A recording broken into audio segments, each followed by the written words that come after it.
Growing up, one of my favorite things to eat for breakfast were waffles. I loved them from the Waffle House. My stepmom used to make really, really good waffles.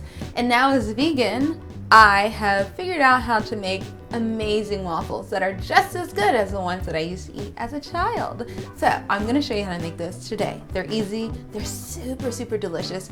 And while you're cooking them, they make your apartment or your house smell amazing.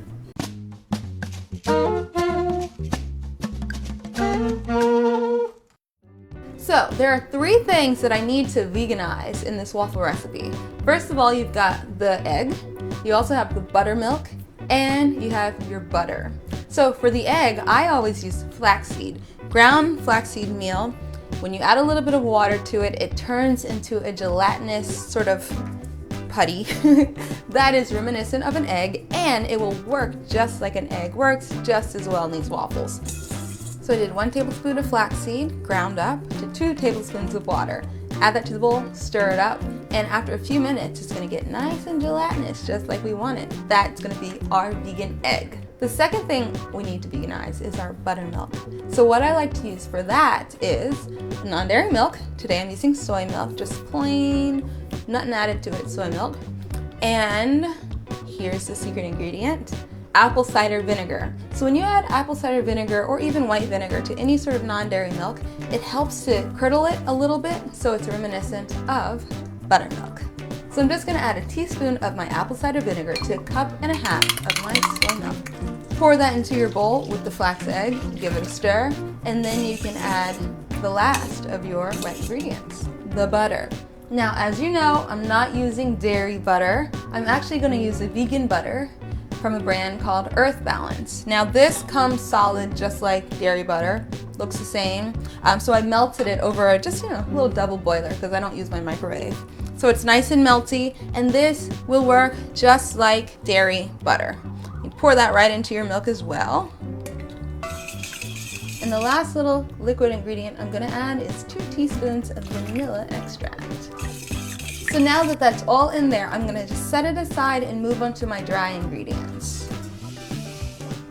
So for my dry ingredients, I'm gonna be using some white flour. This is just some unbleached all-purpose flour. So here I've got a little mixture of dry ingredients. I got some sea salt, baking powder, and baking soda. That's gonna go right into my bowl with the flour. And last but not least, sugar. I'm gonna pour that right in there too. So now we just need to blend this all up. Take your whisk and blend it, stir it well to combine all those ingredients together.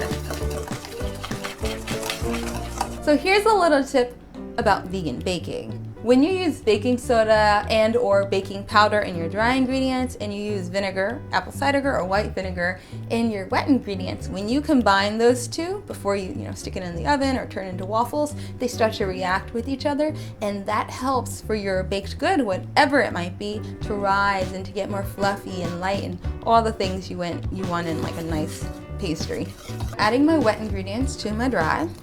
You're just going to stir it to make sure it's combined. Be careful that you don't overstir it. Your batter should stay clumpy at the end. As soon as you're finished with that, you can plug in your waffle maker.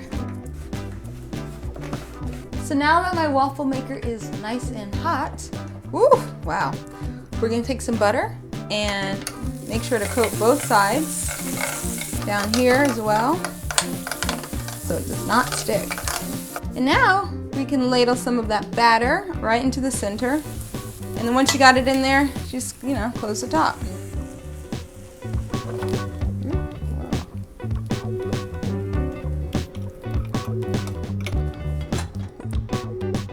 So here's waffle number 1. I just gotta continue to do the same thing with the rest of the batter.